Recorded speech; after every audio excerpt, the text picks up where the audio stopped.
Intriguing, and welcome to another episode of History Done Right. I'm recording this on Monday, June 22nd, just so that's on the record. I apologize for my nose. I looked a lot worse. I'll tell you we missed a week, I think just 1 week. Um, I was clumsy, took a fall, messed up my face. I knew you wouldn't want to see that. So that's why we missed a week for an episode, but we're back now, and I'm mostly recovered, as you can see. That nose is going to bother me. I hope you don't just sit there and stare at it while the episode plays. But anyway, welcome in to another episode of History Done Right. This is episode number 23 in our series, and we'll get to our content in a moment. You saw in the intro the slide for our sponsor, Bradford Christian College. I would encourage you to go to bradfordchristiancollege.com. Check out the information there, the bachelor degrees that are offered, the Master of Arts in Theology that's offered. Contact them with questions. Time's running out, though. You want to get enrolled in a program before July 1st so you can lock in the current tuition rates. And so the current tuition rates, by the way, if you enroll in a program before July 1st, those current tuition rates are the same for the whole program, right? So you enroll into a 4-year program, and for 4 years you're paying the same tuition rates that we have right now. Come July 1st, tuition rates go up, and you'll be paying more, but still very, very low cost education, certainly compared to other universities, and I would argue much more biblically rigorous than you're going to find in most places. I also want to share one other sponsor that has not a new sponsor, and so I need to fix the intro so that they show up in the intro. But this new sponsor is Covenant Academy Online. Currently, as I said, I'm recording Monday, June 22nd. We started our summer session today. We have 2 classes going through the summer for the next 8 weeks, biology and algebra 2. And even though we started today, day I'm recording this, you're welcome to join us. Just contact me at tbarrett@covenantacademyonline.com, tbarrett@covenantacademyonline.com. I'll see about getting that information into the description below so you have it there as well. But we would like to form fall classes. Now, Covenant Academy Online is something that I've done for several years, live online classes. I got really aggressive the last couple of years and kind of burned myself out along with some other stuff. But so I'm not necessarily looking to be that aggressive. I mean, I was teaching from 6 o'clock in the morning till 3 o'clock in the afternoon, just straight through without breaks, really. Doing about 16 classes a semester or something. But it was a lot of fun, but it was also a lot of stress added on to other things. But regardless of that, I would love to get some classes started up again. It can be a great help for homeschooling families where you just need an opportunity maybe to work with some younger students, some of your younger children maybe, and maybe an older student can take a online class, and that kind of separates things for you and um, gives you an opportunity to do what you need to do with your other children. But I've had some homeschooling families where, especially for like a literature class, right? They'll have several of their children and varying in ages be part of the literature class, and the youngers can enjoy the story, get a chance to talk about it a little bit. The older students maybe have more rigorous assignments to do, but we can function with that.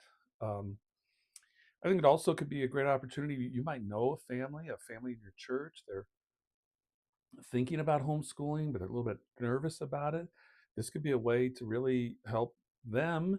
Maybe a few of the classes could be live online with Covenant Academy Online, and that could kind of relieve the workload for mom or dad or both, and be a nice way to help them get into a better routine of homeschooling.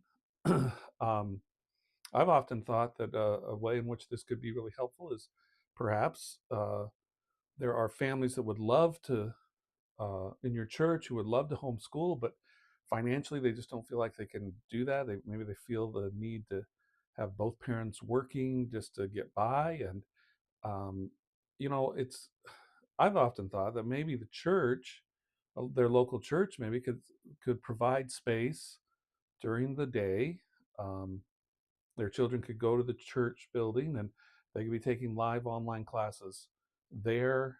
Um, and that could be a way to help a family extract their children from the government schools. Anyway, tbarrett at covenantacademyonline.com. That's the email address. Shoot me an email. Just let me know, hey, can you do a algebra class? Can you do a chemistry class? And the answer will be yes. I'm glad to. I've taught just about every class that there is from grades 4 through 12, and would love to get something arranged with you, your students, and as many students as we can recruit for this. So I just wanted to let you know about Covenant Academy Online. Um, and again, email me, T Barrett. That's two R's and two T's. Well, in Barrett, there's three T's. T Barrett. Anyway, T Barrett at covenantacademyonline.com. Shoot me an email and let's see if we can get something arranged that can be helpful for you in providing quality education for your children. All right. So with that, let's get into our content for tonight. Remember, with History Done Right, and if you're this first time you come across a video, um, glad you found it, and hang in there with me. Uh, and I think you'll be pleasantly surprised at the content and how applicable it is, and how important it becomes to know about doing history right. And if you are new to this, or if you haven't yet done this, go to the Bradford Christian College YouTube channel, click on playlists, find the History Done Right playlist, and watch the first 2 or 3 episodes. That's where we really set the foundation for a proper view of history and why it's important. And that'll really ground you in what it is that we're trying to do. Now, ever since then, we've just been actually walking through history, true history, right? Not the history that most of us have been taught, not the history that actually pulls against our Christian faith, that is contrary to what history the Bible presents. We've been studying the real history, the true history of things. And that is, um, of course, right now we're in the early part of history, and we're finding the best, most reliable record in the Bible itself.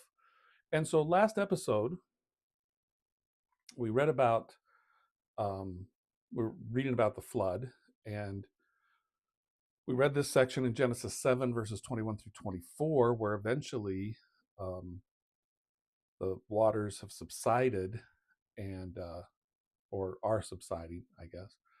Um, and Noah and his family are going to be able to leave the ark. So that's where we ended. Now, what I want to do is first let's look at the timeline we've been creating. Okay, and so this is a timeline starting from creation, 4004 BC. We take that um,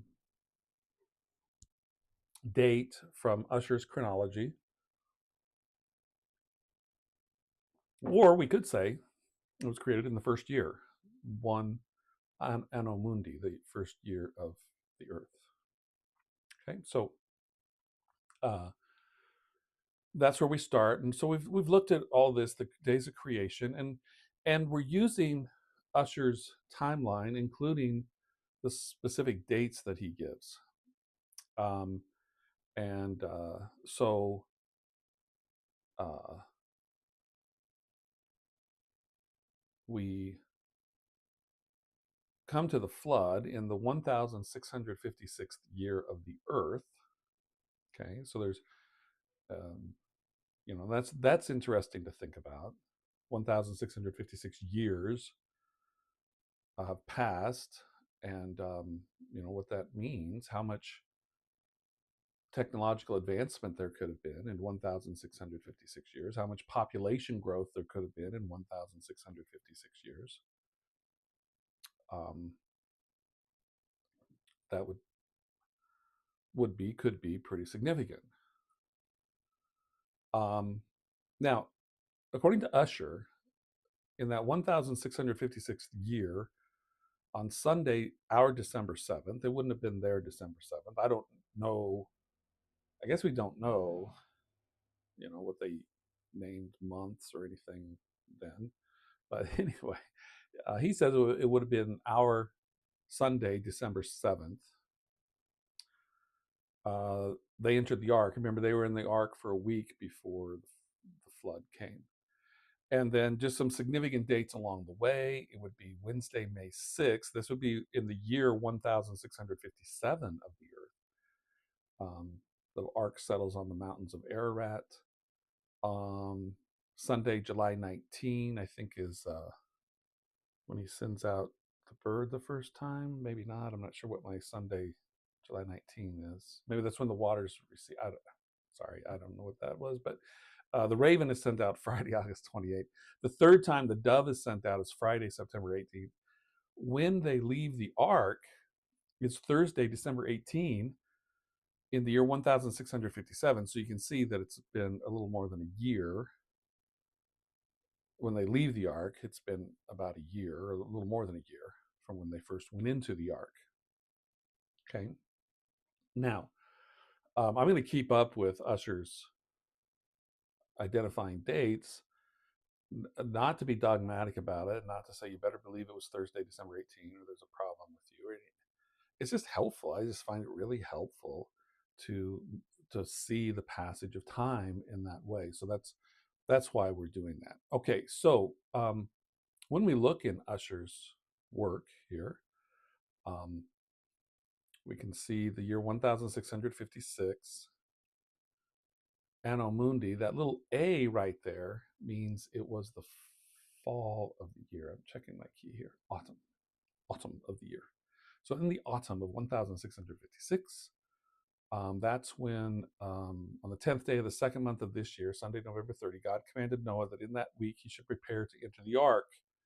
In the 600th year of the life of Noah, on the 7th day of the second month, Sunday, December 7th, he, together with his children and living creatures, entered the ark, and the waters flooded the earth for 150 days.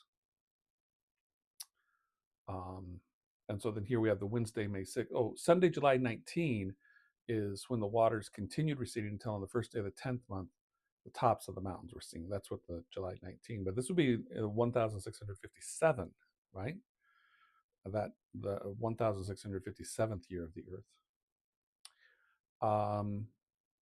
And so there we get the three sending out of the dove. All right, so Ussher calls this the second age of the world.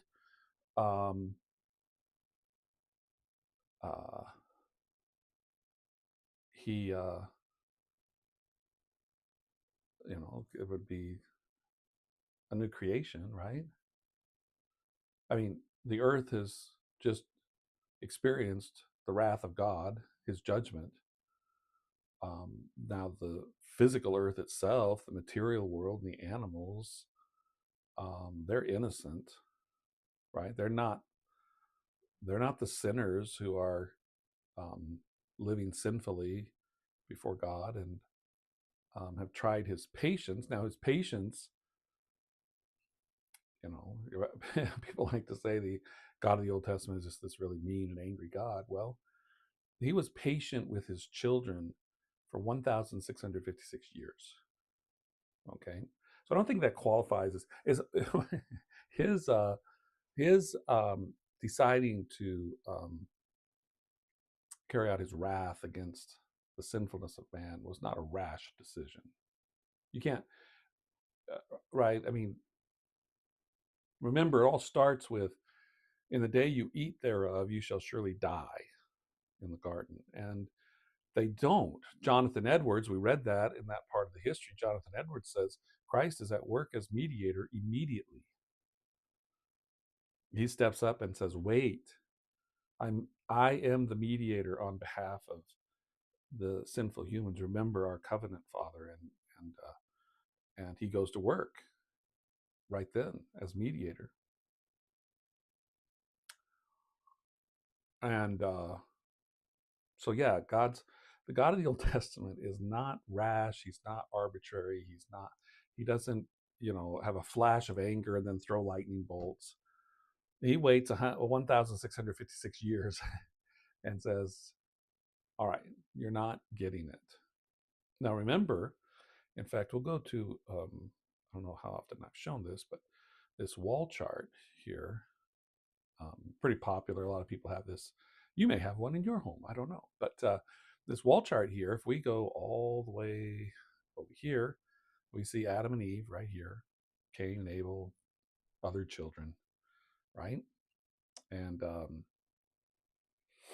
so up here on top, we see the line of Cain. Here's the line that comes out of Seth, the godly line. The line of Cain is the ungodly line. And he kind of stops here with those guys because I think that's kind of where the Bible stops with um, Jubal, Jabal, Tubal, Cain, um, as far as naming the descendants of Cain. And so then what we see here would be the line of Seth, right? We see Seth still living here. He lives for 812 years. Adam, his dad, outlives him 930 years. Well, lives more years than him, I should say. But of course, Seth lives later into history.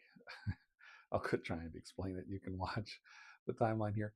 But you can see people are living a long time, right? So um, if it's 1,656 years of Earth life, 910 of those years, Canaan here, or 905 of those years, Enos, or 912 of those years, Seth. Well, 930 of those years, well, no, 969 of those 1,656 years, Methuselah has lived. So um, a lot of people have lived a majority of the whole years that the earth has existed by the time of the flood. Now remember, this is just what we know of the line of Seth. I mean, with here Lamech, look, there's a lot of other children, and a lot of other children could have a lot of other children, and that lot of other children could potentially be repeated over and over. And so yeah, you can have a lot of population. Okay, so we shouldn't. A few things that we have to get out of our heads, right? We need to get rid of this fairy tale view of this period of history, right? And this sweet little boat with a lion happily poking his head out a window and the giraffe head's neck sticking out, and there's chubby Noah. He's always seems to be shown as a jolly fat I don't know, but and it's kind of cartoonish, and we need to quit characterizing it this way. Um, there was nothing cartoonish about it. It was a very serious moment in history, one of the most serious and dramatic moments ever in history. Um, as Noah isn't just the crazy guy building an ark, he is preaching the gospel. In fact, the way that Peter writes about it in his epistles in the New Testament, it seems possible that even Christ in his pre incarnate form was present at the time, preaching. And so the call is going out um, to the population at that time, whatever size the population was. And it wasn't just a few people. If you might sometimes see maybe a more serious depiction of the flood, and there's the ark, and there's 5 or 6 heads bobbing in the water.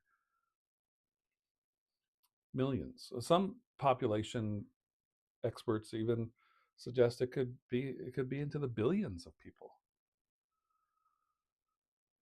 Okay, so on this wall chart, here's the deluge or the flood right here. You can see 1656 Anno Mundi or 2348 BC. But that's the deluge right there, the flood. And so you will notice that in particular, because, it's a sexist chart, there's one, two, three, four lines that cross the mark of the flood. And that's Japheth, Shem, Ham, and Noah. So it's Noah and his family. Now, of course, we know there's 8 because they each had wives.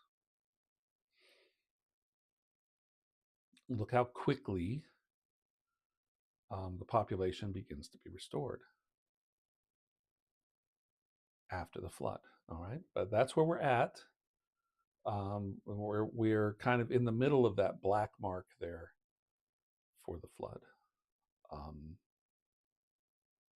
right? Because I don't think we've actually read about Noah and his family leaving the ark yet. Right here, let me big this up. Right here it says Noah and family were in the ark 1 year and 10 days. Entered 2348 BC, left 2347 BC. Or as we've been talking about, it entered 1656 years of Earth time and left 1657 years of Earth time. Just some information about the ark. 81,000 tons, 547 feet long, 91 feet wide, 34 feet high. The ark resting on Ararat, or the mountains of Ararat. I mean, I'm not sure that's exactly what it looked like, but you know, I think the drawings are mixed together here because there wouldn't have been already buildings, right? Although this photo could have been taken much later. The ark's still sitting there. But I will point out that the rainbow has to do with God's covenant, and it's it's not a random coincidence that the rainbow has been co-opted by a particular group of individuals. There's more to it. Okay, and let me just throw in a plug here, a pitch here for any Christian families, because it would be, I think, I don't know this for certain, but I think it would be expected that uh, in the government schools there would be, well, in some really brash presentations of the rainbow and its attachment to particular lifestyles. And so think about the child that's in the government school and for a whole week is just hammered with the rainbow and what it represents. And we got to be tolerant and accepting, and not just tolerant and accepting. We got to be loving, and we actually need to hold these people up as examples, right? That they're And so a child is pummeled with that for the school week. And then they go to Sunday school, and there's a depiction of the rainbow, something like this, right? And unfortunately, what pops into their head is not God's covenant, God's promise.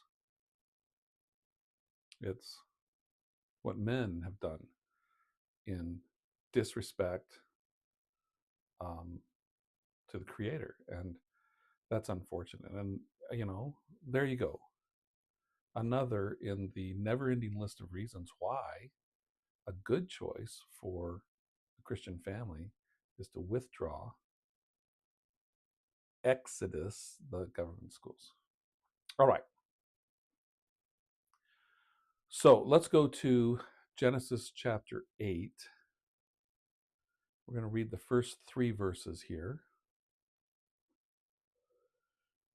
And God remembered Noah and every living thing and all the cattle that was with him in the ark.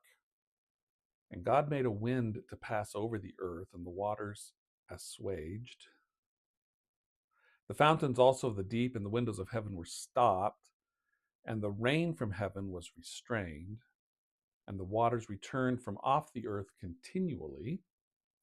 And after the end of the 150 days, the waters were abated. Okay, so some words there that maybe we're not used to. Maybe it's the first time you've heard the word assuaged. Okay, why am I not able to type? There we go. Let's see, assuaged. Looking up my Webster's 1828. Allayed. Okay, that helps. Mitigated, eased, appeased. Okay, so the waters assuaged. They were mitigated. They eased. Okay. Um, assuaged, to abate or subside. Look at that. Webster even uses Genesis 8, the verse we're reading. The waters assuaged. They abated. They subsided. Okay, so they're going away. The waters are receding. You could use that word. Okay. Um, all right. So that's what we read there at the beginning of chapter 8. Let's see what Matthew Henry has to say. The whole race of mankind, except Noah and his family, was now extinguished. They're dead. And driven into the land of forgetfulness, to be remembered no more. So that God's remembering Noah was the return of his mercy to mankind, of whom he would not make a full end. Okay, so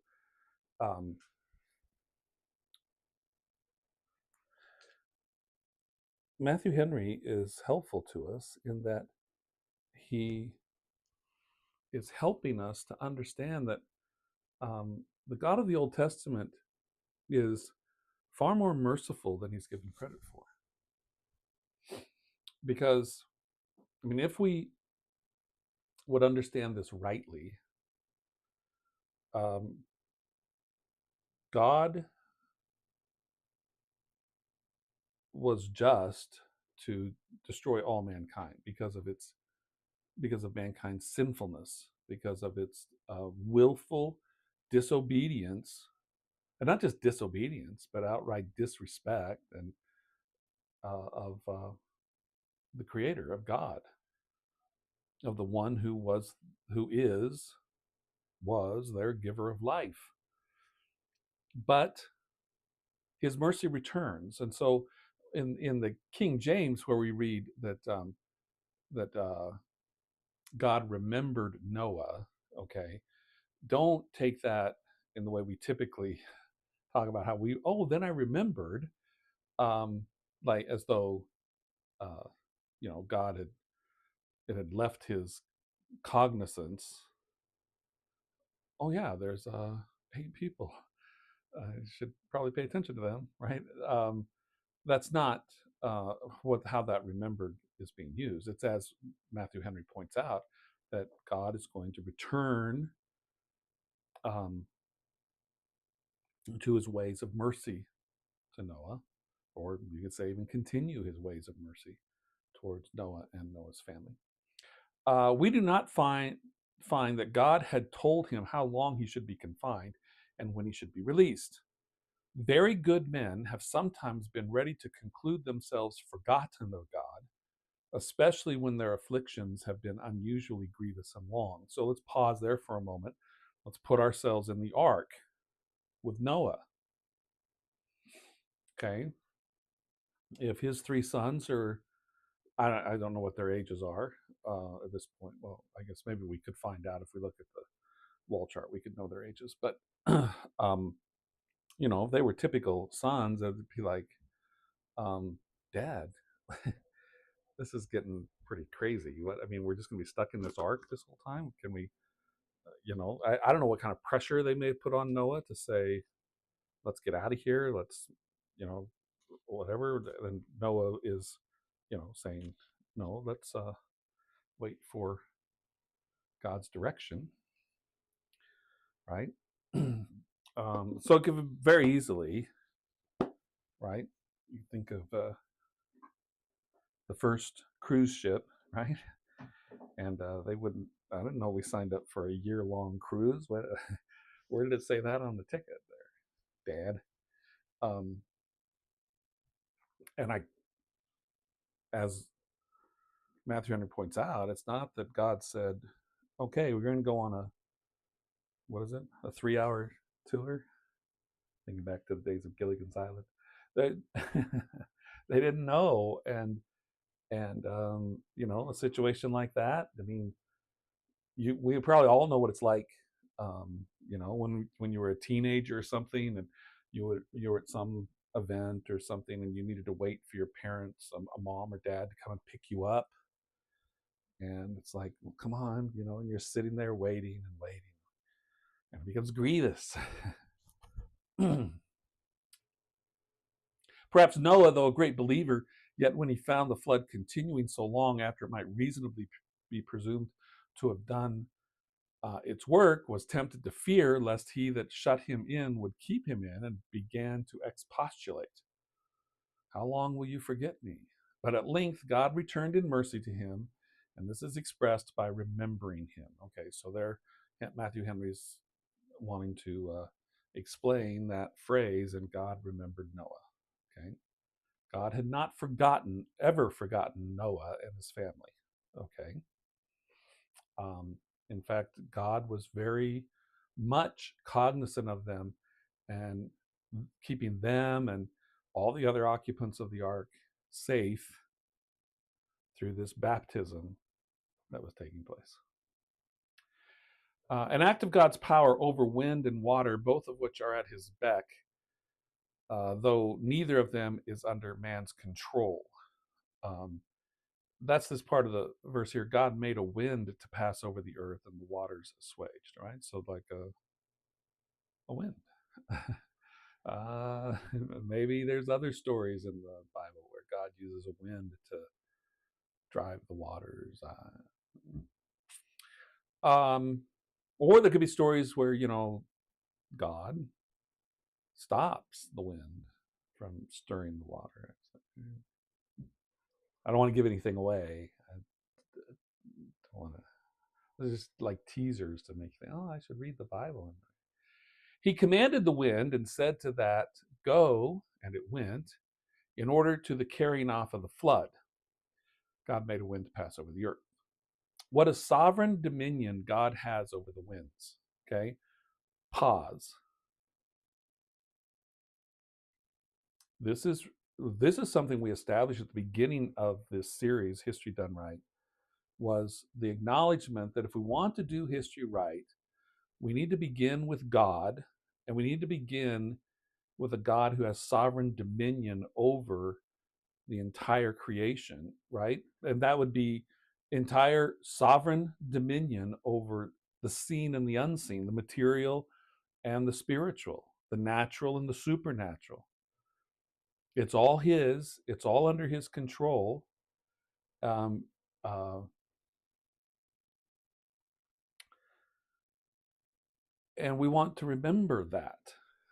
And we, well, just mankind in general, we think we're pretty smart, and we say things like, well, we need to follow where the science leads. And then some really smart guy gets on the screen and says, I am science. Sorry, that takes us back to a bad year. But um, uh, science, as generally practiced today, holds typically holds as its one of its cardinal doctrine that there is no supernatural, that it's only the material. In fact, it's been that way for quite some time. I can remember, as not a wee lad, but as something a little bigger than a wee lad, um, there was this TV special. This was back in the day where we maybe had 4 channels on the TV. I don't know. And I forget what it was called, but It was it was going to explore the miracles of the Bible, or the fascinating events of the Bible. And so one of the things that they talked about was the burning bush, right? The bush that was on fire but wasn't consumed, right? And not once did they say uh, there was a supernatural explanation for that. In fact, they went to great lengths to find, apparently, there is a bush that excretes an oil that covers it, and it's in the deserts of that area. And under the right weather conditions, that oil can actually ignite, and the oil burns off of the bush. And so there was the explanation for the burning bush. So you think about what it is that we do in the name of science or whatever, right? We read about a supernatural event in Scripture, and then we find a natural material explanation for why it could happen. And to me, what that makes us like is the magicians, or whatever they were called in Egypt, who mimicked what it was that God had Moses do, right?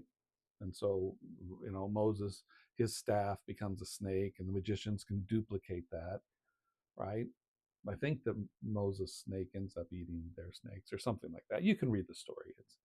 But that's what we do. We and in doing that,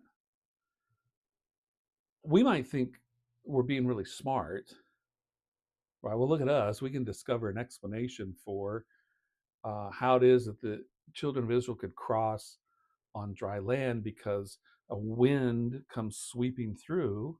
And look, um, I'm not saying that God couldn't use that bush with the excreting oil that ignites, right? I'm not saying he couldn't use that for what happened, I suppose, and for the parting of the Red Sea. I mean, good grief, here we just read about God making a wind pass over the earth so that the floodwaters receded. So God's apparently known to do that. The point is, these scientific explanations take away God doing it, right? It diminishes or even disallows the sovereign dominion that God has over the winds, over his creation. Um, and that's unfortunate. And it may even be diabolical, right? Because everything about us and our fallen human nature is to try to not have to admit that there is a sovereign God to whom we are accountable, a sovereign God who can stir up the winds to accomplish his purposes, or whatever within creation. He can shake the earth, and it shakes me as an earthquake. And I look at the Richter scale and I come up with scientific tectonic plates and blah blah blah. Well, come on. Those things don't happen without God's permission, perhaps even God's active causation. And that whole thing is unfortunate because I think it does damage to, and particularly young children, is where it becomes most damaging, maybe, because it damages their God given imagination of realizing God's sovereign rule over his creation. Look at how Matthew Henry states this here. So, what a sovereign dominion God has over the winds. He, God, has them, the winds, in his fist and brings them out of his treasuries.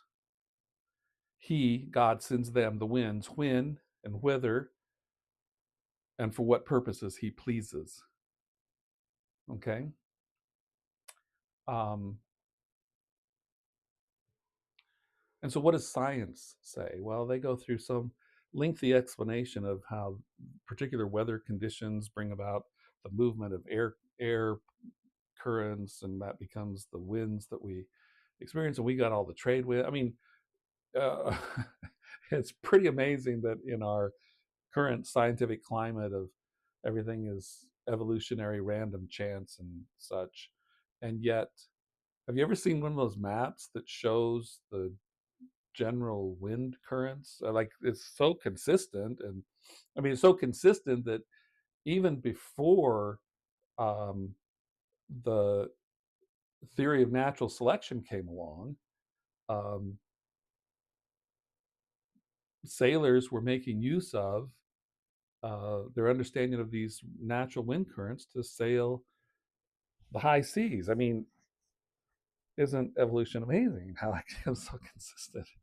Uh, but just think about the wonder that is stripped from us when we try to take something like the wind, and where the wind originates, and why it comes the way that it does, and what is it accomplishing as it passes through, and um, why it is that there can be, you can have a day of a consistent steady breeze, and then these sudden gusts come in and everything shakes, all the trees shake, and this gust comes through, and there's a kind of a roar that comes with it, and then it subsides and they're back to that breeze. And we lose the wonder of God's creation when we demand rigid uh, scientific explanations. I'm not saying that there's a problem with scientifically understanding processes that are happening, but that all needs to be done under a sovereign God who has dominion, who ultimately, when we think about the winds, we think about God has this treasury of wind, and he grabs it with his fist, and he sends it for his purposes. Um, it's just it's very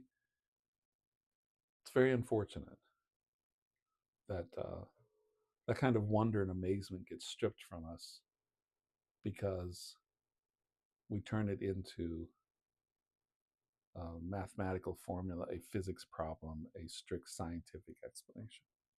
Matthew Henry goes on, even stormy winds fulfill his word.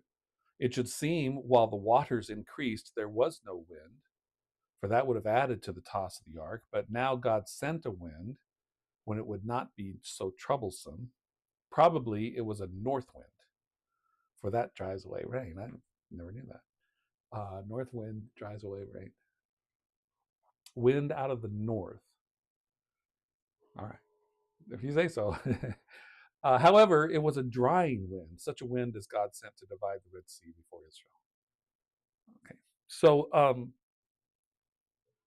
yeah, that's a nice little section of Matthew Henry. That um, when you know, this would be really helpful when you're studying history, and there are so many times in history where wind plays such a significant role. I mean, we just read about it here. The Maybe the wind at the time of the crossing of the Red Sea, of course, the wind that is causing the stormy seas, and Christ silences the wind.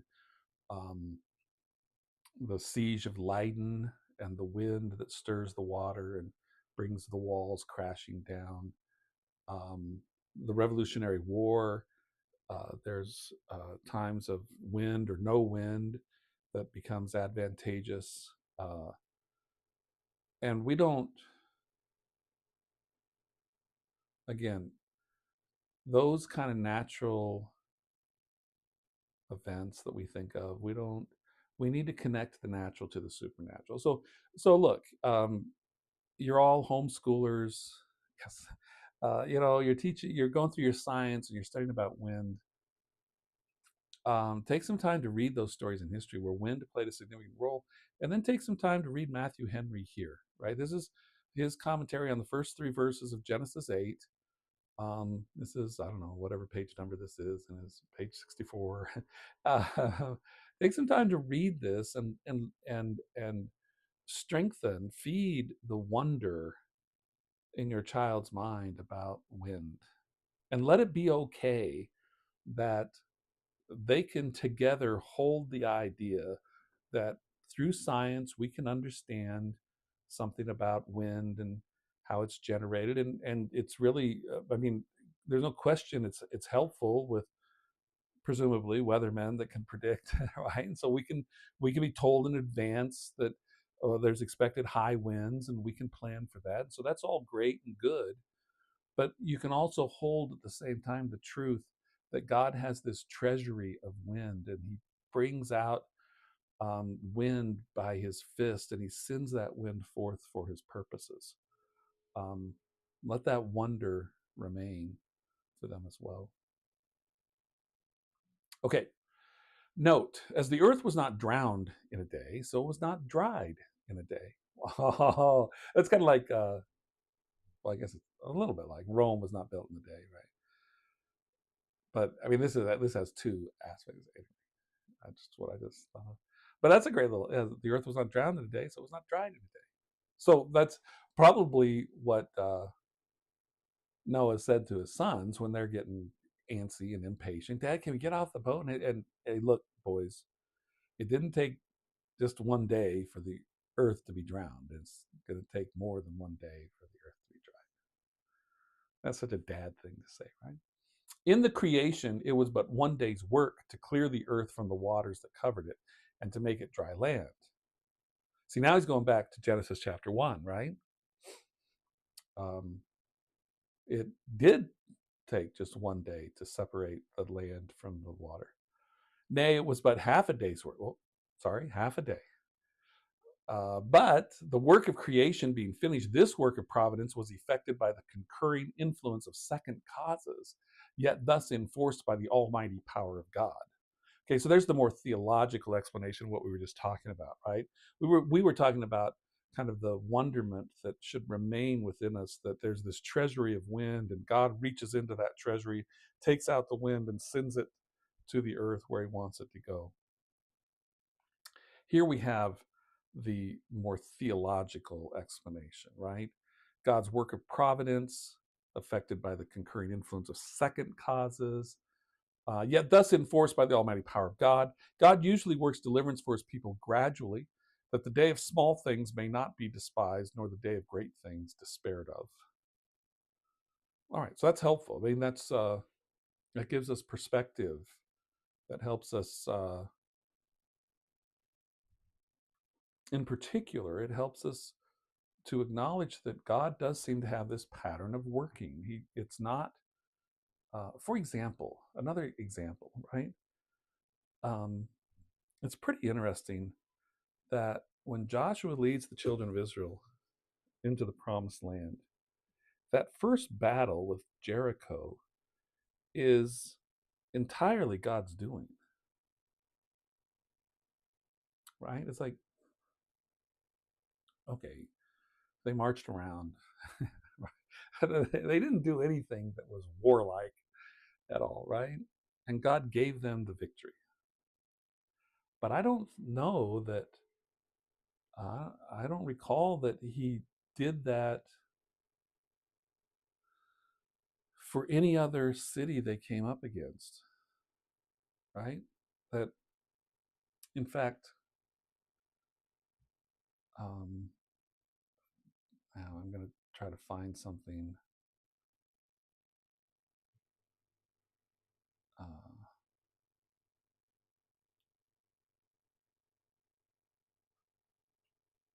on the fly here. Um, this is actually before the promised land, as I remember. I'm searching through. Yeah. Okay. So in Exodus, to me, this is pretty interesting about how God works, right? So um, uh, when it comes to crossing the Red Sea and the enemy of Israel, Egypt, is now chasing them, and Israel stands still and sees the salvation of God. He wipes out Egypt's army, military, whatever, chariots, and Israel did nothing, right? And so that's pretty cool, right? Um, that God would do that for them, and they could easily perhaps think at that point, hey, man, we got made. Anybody comes against us, and God just wipes them out with water or however he chooses to do it. And so that's Exodus 14, maybe, where we read about that. And then you get to Exodus 17, and starting verse 8, uh, well, just so you know, I'm not making this up. Let me show you, right? It says here, Israel defeats Amalek. Then came Amalek and fought with Israel. And so they have this battle, and this time God doesn't just wipe out the enemy with Israel doing nothing. Um,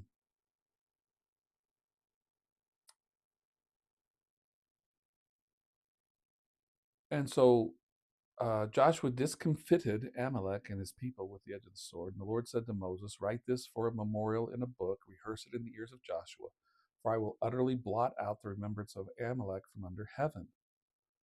Moses builds an altar. And then this last verse, for he said, because the Lord has sworn that the Lord will have war with Amalek from generation to generation.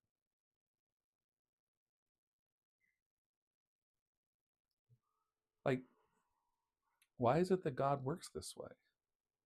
Why didn't he just wipe them out and then there's never a problem with them again? But here, God, the sovereign God in his providence, says that the Lord will have war with Amalek from generation to generation. Like, it's just going to be an ongoing fight. And yeah, it just seems to me that that sort of thing is in line with what Matthew Henry is saying here. God usually works deliverance for his people gradually. The day of small things may not be despised, nor the day of great things despaired of. And so, why do I linger on that? Well, one of the things I would say is that in doing history right, as best as we can, we want to be watching for these moments in history where it's clear that God, by his providence, brings something about. And we want to remember that and see how it becomes the cause of something later. And let me just recommend one book that I think does this really well. And it's a book called The Story of Liberty. Um, Good grief. I should know the author's name. Did a quick search here. Charles Coffin. That's right. I knew there was something like that. Charles Coffin, The Story of Liberty. It's a wonderful narrative history, starting essentially with Magna Carta, and it continues up to the Pilgrims. And then he has some volumes that follow after that. Sweet, well, I think it's actually called Old Times in the Colonies, but the more recent reprint that I think is Sweet Land of Liberty, something like that. Anyway, my point is this: that book in particular, The Story of Liberty, he does a wonderful job of telling or narrating history, and he points out something, maybe a person or the event itself, and he'll say something like, and let's remember this person, we'll run into him later, or Let's remember this moment because it will have an impact later. And he does a wonderful job of tying those things together. So um, I think in many ways, Charles Coffin did history right, particularly in that book, The Story of Liberty. And so I encourage you that I think that particular book, The Story of Liberty by Charles Coffin, um, could be uh, a great resource for you. Let's see if I can make this work. Well, you can't really see the book the way that's on the screen there, but there's the book, The Story of Liberty, as it shows up at Amazon. Anyway, it could be a great resource for you um, to really get well practiced in uh, reading about a particular point in history and remembering what happened there and then being brought back to it as it being the cause of a later event. And it can really help to train you to start thinking about history in that way, not just history in the Bible, right, where you get those maybe those connections a little more clear, but in all of history, because the God of history in the Bible is the God of all the history that's happened, even after the Bible was written, right? And so we should see those same connections, and we're better for seeing it. Um, and if we can help our children to see that, so much the better. Okay, let's see, 15 through 19 in Genesis 8. And God spoke unto Noah, saying, Go forth of the ark, you and your wife and your sons wives. Bring forth with you every living thing that is with you, of all flesh, both of fowl and of cattle, and every creeping thing that creepeth upon the earth, that they may breed abundantly in the earth and be fruitful and multiply upon the earth. So, as I've said many times, God loves his earth filled with living creatures. And I think we're going to find out he even wants Noah and his sons and their wives, he wants them to be fruitful and multiply, just like he called on Adam and Eve to be fruitful and multiply. And this can be really helpful to our children when we live in a day and age where there still are people that are of a mind that, oh, the earth is overpopulated, there's too many people, how could you dare bring a child into a world like this? And it's just simply not Christian to think that way. In fact, it is a lack of faith to think that God in his providence would not have planned to provide in creation the necessary resources and given us the necessary skills and minds that we can understand things and improve things so that we can provide for ourselves in this earth. I mean, it would be kind of weird, I think, if God put a cap on population and we go past that and now we're just kind of withering and dying. That would be kind of weird way for God to treat his creation, right? It would make a lot more sense that God would provide an abundance of resources, because that's the way that um, he talks about his resources, right? That there's an abundance of his resources. And it would make a lot more sense that he provides us with an abundance so that we can be abundant in being fruitful and multiplying. And so for our children, I think we very much in their Christian faith can plant in them this idea that don't stress about population size. God has taken that all into account. He knows and he provides. And that's true globally, but it's also true for a family. And I think that a family, um, should be happy to be blessed with how many children God would bless them with. And I think to I think that for a family to say, um, well, we can only manage 2 children, is unfortunate. Um, I think that's just unfortunate. I think the desire, generally speaking, should be to be blessed with as many children as God would bless you with. And I understand there's all kinds of circumstances that maybe I wouldn't even think of that can impact on that, right? I mean, there's physical issues, the medical issues that can have an impact on that. I'm simply saying, generally speaking, as the Christian community, we should want our young people desiring to get married, desiring to have families, desiring to have children, and not being afraid of having the next child. I just think we're better off if that's our general thinking. And then, right, we deal with whatever circumstances might arise in that, right? The sad circumstance of, for one reason or another, a couple can't have their own children.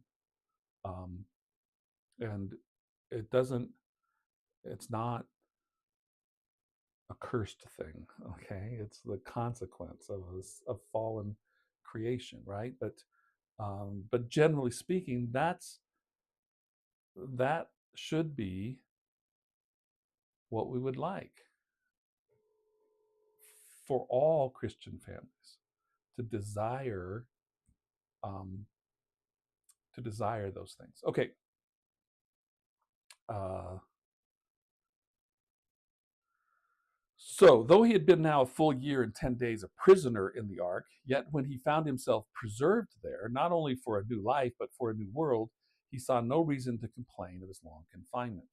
Okay, so I'm pretty sure that if Noah's sons were being a problem, right, once Noah said, okay, we can leave the ark now, once they got off the ark and they saw a new creation, right, because it's gone through the ringer, so to speak, of God's wrath and judgment. And if I'm right, they're seeing truly mountains now. I'm going to suggest that prior to the flood, if they called something a mountain, it probably was just a hill, a foothill, or right. But now they're going to see mountains, and it's uh, things are going to look different. They're going to feel different, and they're going to forget.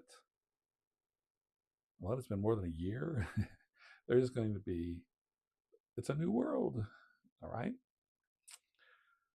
That would be. I can't imagine what that would be like for them. I don't know if there were if they come out and they're maybe they travel generally to the same place they were before. I don't know, but like, wait, this looks familiar, but not right. It would just be uh, an amazing experience that you just can't recreate, right? Okay, we'll have to leave it there, given how much time I've taken. But um, we've got Noah and his family off the ark, and so now we are into, remember what Ussher identified as the second age of the world, right? Because the world has gone through this calamitous, catastrophic event, the flood. Remember, the flood was not just like a bathtub that is overfilled and the water just peacefully flows over the edge, right? It was a tumultuous event. There was the breaking up of the deep, right? So I mean, there's a lot of things that happen to the earth through that. And in fact, I, what we're going to understand, I don't know that, I mean, we don't necessarily read this directly in the Bible, but what we're going to understand, the science would tell us, is that following the flood, there's going to be the ice age. And that ice age is going to continue and it has impact on what the conditions are like in the part of the world where our Old Testament history takes place. And it's quite different than what it looks like now because the Ice Age has dissipated. It may be that the Ice Age is still dissipating. Um, there's some controversy about that, but we'll maybe talk about that as we go along through our continuing history. Thanks for being a part of this episode. Um, Please like and subscribe, share it. Let's get others involved. Leave a comment. Set me straight where I went wrong in what I had to say, and we'd love for you to continue with us through our History Done Right series. And so, Lord willing, and prayerfully that I don't trip and fall and mess up my face again, we'll plan on another episode next week, and we hope that you can join us for that then. Thanks for being a part, and God bless.